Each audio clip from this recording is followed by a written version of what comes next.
The Buddha's guidance: follow Dhamma, not personalities. May you be protected from confusion, from blind devotion, and from teachings that lead away from the path of liberation. Many people in the modern world feel inspired by monks who have touching voices, creative presentation, or emotional stories. Some become devoted to a single teacher, copying every word they say. Some argue online on behalf of their favorite monk. Some even divide into groups, saying, "My monk," or "your monk," forgetting the essence of the Buddha's message.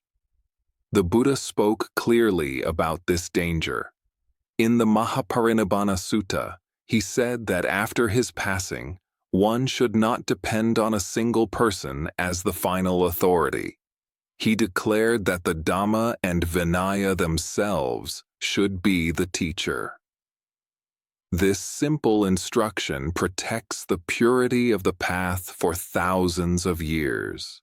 Beautiful voices, confidence, modern language, or emotional expression do not guarantee truth. Sometimes these qualities only attract the mind, just like a sweet dessert attracts the tongue. The sweetness is enjoyable, but it may not be nourishing. In the same way, a monk's charisma may be pleasant, but the pleasant experience may hide the fact that the teaching is mixed with personal opinion. When personal opinion mixes with the Buddha's teachings, it becomes like clouds covering the sunlight. The sun is still there, but the radiance is blocked.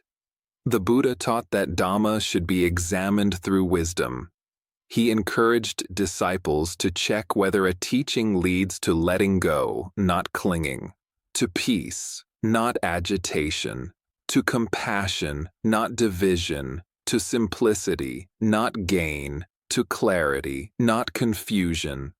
This method allows each person to protect their own path without relying on personalities. Following one charismatic teacher can become a form of attachment.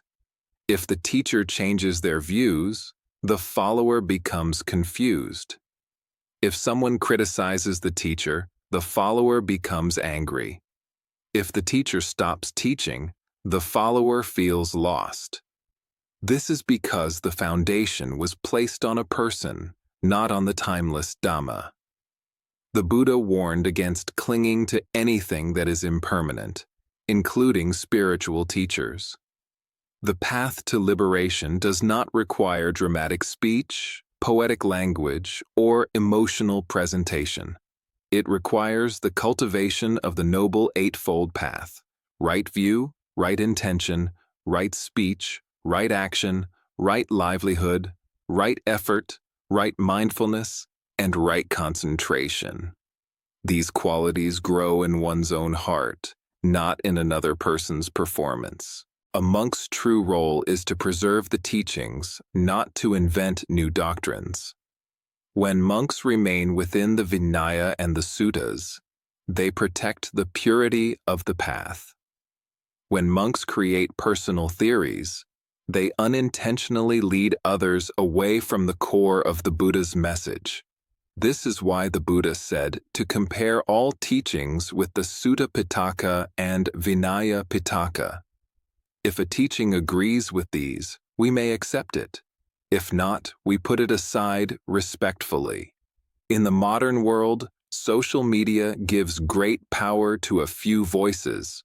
Some monks become popular because their tone is pleasant, their videos are beautiful, or their stories are emotional.